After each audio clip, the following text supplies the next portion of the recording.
جہاں پہ کوئی بات کرتا ہے علاقے کے لیے، صوبے کے لیے، اس کے گھر گرنیڈ پھینک دو، پھر بھی اگر وہ سنبھلتا نہیں اس کے بھائی کو شہید کرو، پھر بھی اگر وہ بات نہیں مانتا ہے اس کے والد کو شہید کرو، پھر بھی اگر وہ بات نہیں مانتا ہے تو اس کے انتہائی قریبی ساتھی کو، کزن کو اٹھا کے شہید کرو۔ اور اگر یہ سلسلے لوگ یہ سوچتے ہیں، سمجھتے ہیں کہ ان سے لوگ خاموش ہوں گے، ہماری نسل در نسل زندگی اسی سیاست میں، اسی نظریوں کے ساتھ گزری ہے۔ لاکھ کوئی کوشش کر لے، کس اور کس طریقے سے بھی ہمیں ڈرائے دھمکائے، لیکن جو کمٹمنٹ اس دھرتی کے ساتھ اور اس دھرتی پہ اس قوم کے ساتھ یہاں کے بلوچ و پشتون غیور لیڈرشپ کی ہے، سیاسی کارکنوں کی ہے، وہ ایک قدم سے پیچھے ہٹ نہیں سکتے۔ یہ جو واقعات جو پورے بلوچستان کو، پھر بالخصوص پشتون بیلٹ کو ایک لحاظ سے اور بلوچ بیلٹ کو کسی اور لحاظ سے اپنی شکنجے میں لیتے ہوئے ہم دیکھ رہے ہیں، اس پہ نہ حکومت کی طرف سے نہ ریاست کی طرف سے کوئی خاص قدم اٹھاتے ہوئے ہم محسوس نہیں کر رہے۔ یہ جو واقعات جو پورے بلوچستان کو، پھر بالخصوص پشتون بیلٹ کو ایک لحاظ سے اور بلوچ بیلٹ کو کسی اور لحاظ سے اپنی شکنجے میں لیتے ہوئے ہم دیکھ رہے ہیں، اس پہ نہ حکومت کی طرف سے نہ ریاست کی طرف سے کوئی خاص قدم اٹھاتے ہوئے ہم محسوس نہیں کر رہے۔ میڈم چیئر پرسن، کچھ چیزیں میں یا اوورآل ہم سب محسوس کر رہے ہیں، بدبختانہ بدقسمتی سے بہت کم ہم اس پہ بولتے بھی ہیں، اس کی نشاندہی بھی بہت کم کرتے ہیں، اور کبھی کبھار تو اس پہ میں یہ سمجھتا ہوں کہ مجھ سمیت ہر ایک جو اس پہ خاموشی اختیار کرتے ہیں تو بدبختانہ اس کو پر افسوس ہی کیا جا سکتا ہے۔ جس طرح ہمارے انتہائی قابل قدر، قابل احترام منسٹر ایگریکلچر میر اسد بلوچ صاحب کے گھر کے واقعے کی یہاں پہ بات ہوئی کہ ایک منسٹر ہوتے ہوئے اور ایک پارلیمنٹیرین ہوتے ہوئے جب وہ محفوظ نہیں ہے، اس کا گھر محفوظ نہیں ہے، کوئی جا کے اس کے گھر میں گرنیڈ پھینک سکتا ہے، تو اس ملک میں پھر اس کے بعد بالخصوص اس صوبے میں ایک عام شہری کی زندگی پھر کیسے محفوظ ہم بنائے جا سکتے ہیں۔ یقیناً ہوم منسٹر صاحب تشریف فرما ہے، اس واقعے سے متعلق انتہائی سخت سے سخت اقدامات اٹھانے چاہیے۔ بلوچستان ویسے ہر لحاظ سے، چاہے یہاں پہ مزاحمت کے نام سے، چاہے یہاں پہ قبائلی دشمنیوں کے نام سے، چاہے یہاں پہ انتہا پسندی اور دہشت گردی کے نام سے پورا بلوچستان جل رہا ہے۔ ہر طرف، ہر علاقے میں کوئی نہ کوئی مسئلہ ہم سب کو درپیش ہے۔ تو اس پہ جناب ہوم منسٹر صاحب وضاحت فرمائے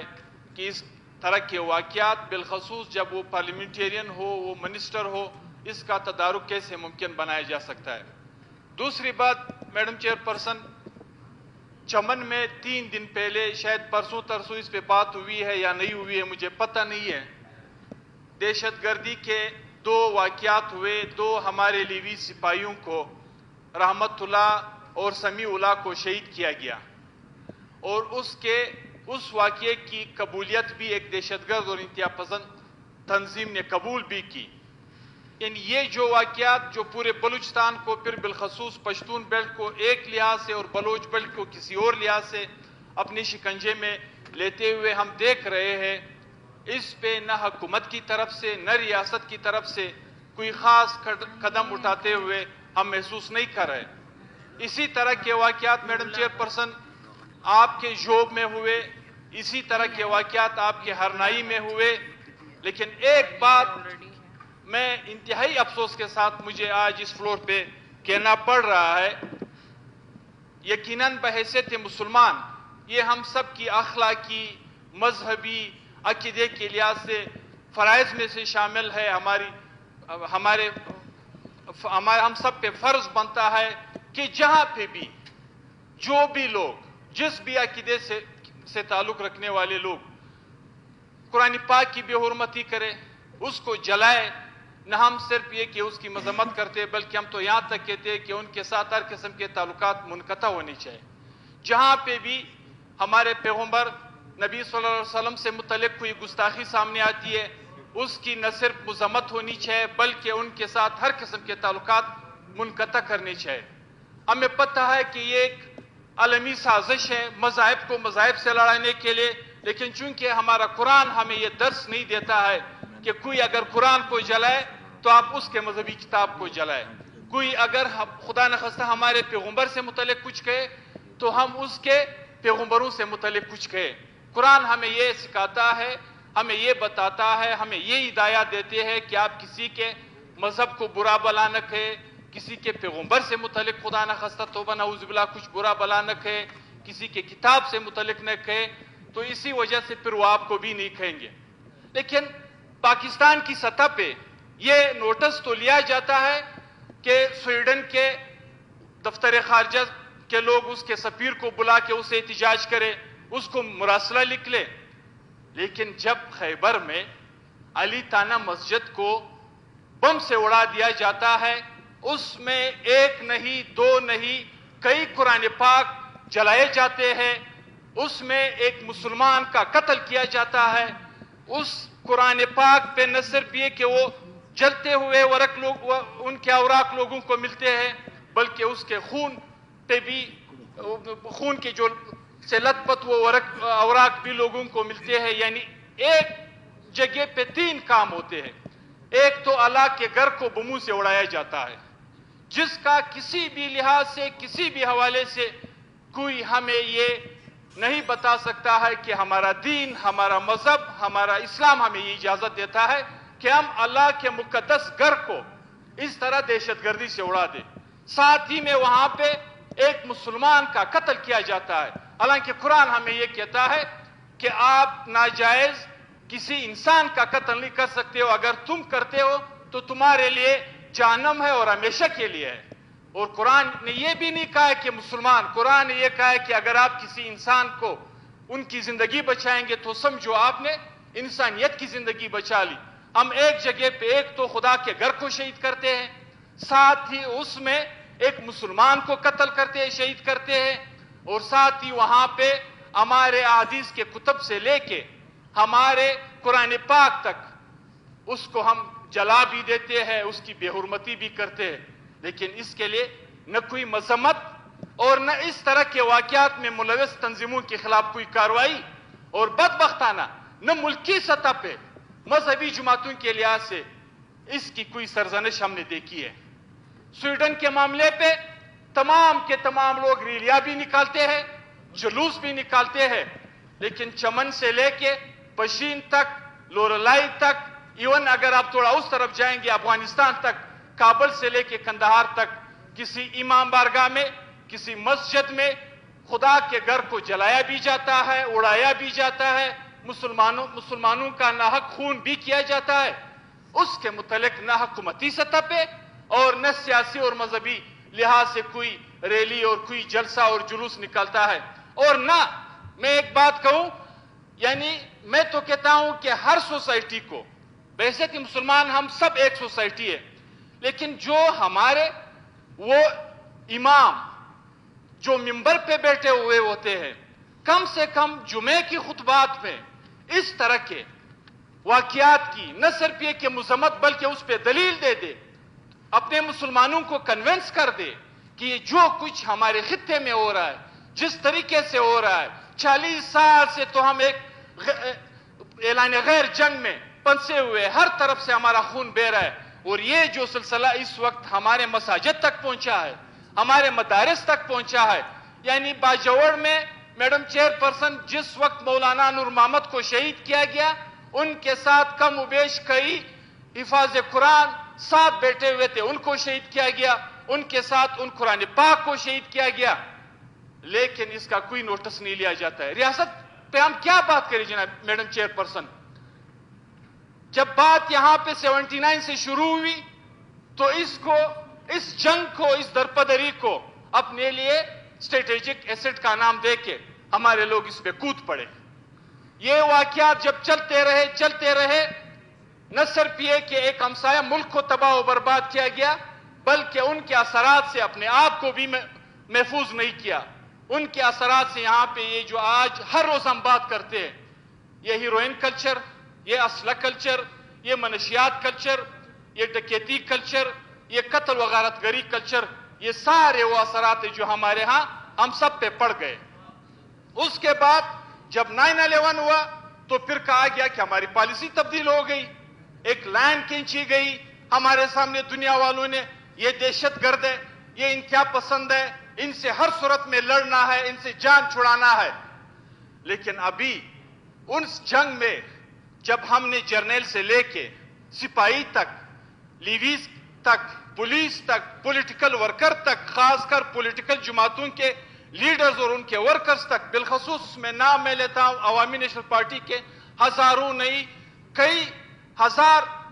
ورکر اور لیڈر اور خواتین تک بھی نہیں بخشے گئے. یہ جب سارے شہید ہوئے پھر کہا گیا کہ ہم نے سارے علاقے کلیئر کر دیے، ہر ایک اپنے علاقے میں جا سکتا ہے. اور پھر یہ بات ہوئی، پچھلے حکومت کے پرائم منسٹر اور ان کے جرنیلوں نے یہ بات کہی کہ نہیں، ہم نے ان کے ساتھ مذاکرات کرنے، ہم نے 35 سے 40 ہزار لوگوں کو جو ملیٹنٹس تھے، جو انتہا پسند تھے، جو دہشت گرد تھے، اس کو بسا کے بغیر ہمارے لیے کوئی اور راستہ ہی نہیں ہے. اور پاکستان کے عدالتوں سے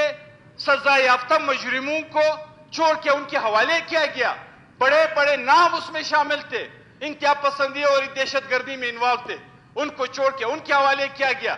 اور آج پھر کہتے ہیں کہ ہم ایک نئی جنگ سے نبرد آزما ہے، ہمیں ایک اور جنگ ان انتہا پسندوں اور دہشت گردوں کے خلاف لڑنی ہے. اور جنگ ابھی یہاں تک آ گئی ہے. اصغر کو کل اگر مارا جاتا تھا، شہید کیا جاتا تھا، بلور خاندان کو شہید کیا جاتا تھا، میاں افتخار کے اکلوتے بیٹے کو شہید کیا جاتا تھا، کچلاک میں قاسم اور محبت خان کو شہید کیا جاتا تھا، چمن تک، ہرنائی تک، یہ جتنے بھی واقعات پشاور تک ہوئے تو لوگ یہ کہتے تھے کہ یہ تو جس سیاست اور جس فکر اور نظریے سے تعلق رکھتے ہیں یہ تو ان کے مخالف ہے. ابھی کوئی مجھے بتا دے منبر کا کیا قصور ہے؟ خدا کے گھر مسجد کا کیا قصور ہے؟ اس مسجد میں ان نمازیوں کا کیا قصور ہے؟ اور اس مسجد میں پڑے ہوئے ان قرآن پاک اور حدیث کے کتب کا کیا قصور ہے کہ نہ صرف یہ کہ وہ اس طرح کے واقعات اور دھماکوں میں جلائے جاتے ہیں، بلکہ وہاں پہ لوگوں کے خون سے پورا علاقہ تو کیا، وہ مسجد تو کیا، پورا علاقہ جو ہے وہ خون آلود ہوتا ہے. تو میڈم چیئر پرسن، خاص کر یہ جو سلسلہ، یہ جو لہر اس وقت آپ کے پورے پشتون بیلٹ کو، پورے بلوچ بیلٹ کو اپنے لپیٹ میں لے رہی ہے، یقیناً اگر اس کا تدارک نہیں کیا گیا تو جس جنگ کے متعلق ہم کہتے تھے کہ ہم یہ جنگ جیت چکے ہیں، ہم نے ان لوگوں کو اپنے علاقوں سے علاقہ بدر کر دیا گیا ہے. آج پھر جو کہا جا رہا ہے، جو چیزیں ہمارے سامنے آ رہی ہے، خصوصاً پچھلے 2 ہفتہ ڈیڑھ پہلے کور کمانڈر کانفرنس سے جو سٹیٹمنٹ سامنے آئی، اس کے نتیجے میں ہم یہ دیکھ رہے کہ جنگ کے خون آلودگی کے ایک اور بادل ہمارے پورے بیلٹ میں منڈلا رہے، ایک نئے جنگ کی تیاری ہو رہی. اور برباد اس میں پھر اس خطے سے تعلق رکھنے والے یا مظلوم بلوچ ہوں گے یا مظلوم پشتون ہوں گے، اور یہ سلسلہ آپ کے یہاں سے لے کے وہاں تک رہے گا. میں ریکویسٹ کرتا ہوں بحیثیت مسلمان کے، سیاست ہم سب کی اپنی اپنی، چاہے جس بھی فکر اور نظریے سے ہمارا تعلق ہے، لیکن جہاں پہ ہمارے عقیدے کے خلاف کوئی اس طرح کی کارروائی ہوتی ہے اور وہ بھی اسلام کے نام پہ، ہمیں منبر سے اس پہ بات کرنی چاہیے کہ یہ کسی بھی صورت میں جائز نہیں ہے. نہ دین یہ اجازت دیتا ہے، نہ قرآن یہ اجازت دیتا ہے، نہ حدیث کی کتابوں سے ہمیں یہ اجازت ملتی ہے کہ ہم خدا کے گھر کو راکھ کر کے اس میں عام مسلمانوں کو شہید کر دے، اس میں قرآن پاک کو جلا دے، اس میں احادیث کی کتب کو جلا دے. تو یقیناً اگر ہم بحیثیت مسلمان بیک آواز ہو کے سیاسی فورم سے، چوکے جلسے سے، منبر سے اور ہر لحاظ سے مذہبی جماعتوں سے لے کے عام سیاسی جماعتوں تک اس کے خلاف بیک آواز ہو کے یہ رویہ ختم ہونا چاہیے کہ پشتون بیلٹ میں، بلوچ بیلٹ میں مسلمانوں کے درمیان مسجد جلایا جاتا ہے، قرآن پاک جلایا جاتا ہے، اس پہ احتجاج نہیں، خاموشی. سویڈن میں ہو، فرانس میں ہو، وہ تو کفار ہے، وہ تو کل بھی کریں گے. لیکن ہم بحیثیت مسلمان جس سوسائٹی سے، جس مذہب سے، جس عقیدے سے تعلق رکھتے ہیں، جہاں پہ ہم رہائش پذیر ہے، جب ہمارے گھر کے اندر سے، گھر کسی کا محفوظ نہ ہو اپنی جگہ سے ہی، کوئی شخص محفوظ نہ ہو اپنی جگہ سے ہی، لیکن مسجد تو کم از کم ہمارا محفوظ ہونا چاہیے. اس مسجد میں پڑے ہوئے قرآن پاک تو محفوظ ہونے چاہیے. اس مسجد میں خدا کے حضور بسجود ہو کے وہ نمازی تو محفوظ ہونے چاہے، اس مسجد میں پڑے ہوئے احادیث کے کتب تو محفوظ ہونے چاہے. اور اگر یہ سلسلہ بڑھتا گیا میڈم چیئرپرسن، پھر آپ ہمیں بتا دیں ہم کس طرف جائیں گے. اور یہ جو حالت جہاں ایک طرف یہ قبائلی دشمنی ایک سازش ہے پورے بلوچستان پہ، یہ انتہا پسندی اور دہشت گردی ایک سازش ہے، جہاں پہ کوئی بات کرتا ہے علاقے کے لیے صوبے کے لیے تو بس جس طرح میر صاحب نے اپنی پہلی تقریر میں کہا اس کے گھر گرنیڈ پھینک دو، پھر بھی اگر وہ سنبھلتا نہیں اس کے بھائی کو شہید کرو، پھر بھی اگر وہ بات نہیں مانتا ہے اس کے والد کو شہید کرو، پھر بھی اگر وہ بات نہیں مانتا ہے تو اس کے انتہائی قریبی ساتھی کو کزن کو اٹھا کے شہید کرو. اور اگر یہ سلسلے لوگ یہ سوچتے ہیں سمجھتے ہیں کہ ان سے لوگ خاموش ہوں گے، ہماری نسل در نسل زندگی اسی سیاست میں اسی نظریوں کے ساتھ گزری ہے کہ لاکھ کوئی کوشش کر لے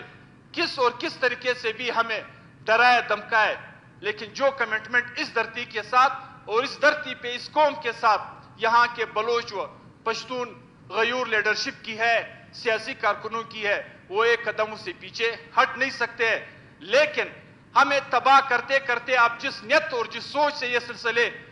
آپ نے شروع کر رکھے ہوئے ہیں اور اس کو آگے پھیلا رہے ہو، تو خدا کی قسم یہ بات یاد رکھے کہ ایک دن آپ بھی افسوس کریں گے کہ 10 سال پہلے 20 سال پہلے جس طرح آج ہر فورم سے یہ آواز اٹھ رہی ہے کہ افغان جنگ میں فساد میں ہمیں اس طرح کے حصہ نہیں لینا چاہیے تھا، جس طرح ہم نے حصہ لیا جس کی بربادی کا خمیازہ ہم اس وقت بھگت رہے. شکریہ میڈم چیئرپرسن. اگر پرسوں کی علی مسجد میں عدنان خان افریدی کے لیے رحمت اللہ اور شمس اللہ جو لیویز کے اہلکار شہید ہوئے، اگر اس کے لیے کوئی دعا نہیں ہوئی تو خدا را اس کے لیے کوئی فاتح خوانی بھی کر دے. شکریہ. اور ساتھ ہی میڈم چیئرپرسن ایک بات اور، یہ پولیس میں ایک نظام ہے، فوج میں ایک نظام ہے، جہاں پہ ان کا کوئی اہلکار بڑے رینک کا ہو چھوٹے رینک کا ہو شہید ہو جاتا ہے تو فوراً اس کو ان کا کمپنسیشن مل جاتا ہے. ہمارے چمن میں محمد نعیم ایک لیویز اہلکار تقریباً آج سے کوئی سال ڈیڑھ پہلے شہید ہوا تھا. آج تک اس کے فیملی کو نہ اس کی وہ معاوضہ ملی ہے نہ وہ تنخواہ ان کو ریلیز ہو کے ان کو آ رہی ہے. یعنی آج ابھی وہ اس حال میں پہنچ گئے کہ وہ 2 وقت کی روٹی کے لیے ترس رہے ہوتے. میرے خیال ہے یہ نام آپ ان کو دے دیں، ہوم منسٹر صاحب کو، ہوم منسٹر صاحب کو انعام دے دیں اور دعا پڑھ لیتے ہیں. اس طرح کی شہادتوں پہ پوری کمپنسیشن جو ہے شہداء کی وہ مل جانا چاہیے. جی